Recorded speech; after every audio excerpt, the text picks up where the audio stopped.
মাননীয় স্পিকার, কেন যেন অপ্রিয় বিষয়গুলো আমার ভাগেই আসে। গতকাল টিআইবি একটি রিপোর্ট দিয়েছে। সেই রিপোর্টে বলা হচ্ছে সরকারের 100 দিনে 605টি খুন।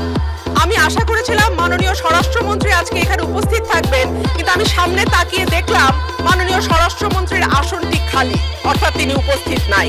কি আর করা, তার অনুপস্থিতিতেই বলি। সরকারের প্রথম 100 দিনে দেশে হত্যা, অপহরণ সহ বিভিন্ন অপরাধে উদ্বেগজনক হারে ঘটেছে বলে দাবি করছে ট্রান্সপারেন্সি ইন্টারন্যাশনাল বাংলাদেশ।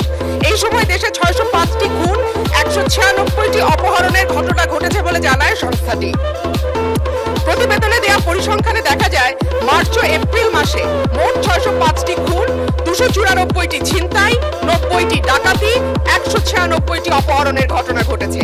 একই সময় পুলিশের উপর হামলার ঘটনা ঘটেছে 129টি, চুরির ঘটনা 2214টি। এছাড়া নারী ও শিশু নির্যাতনের ঘটনা ছিল 3496টি। আলোচিত সময় ধর্ষণের শিকার হয়েছে 78 থেকে 102 জন, গণধর্ষণের শিকার 30 থেকে 36 এবং ধর্ষণের শিকার শিশুর সংখ্যা 49 থেকে 71 জন।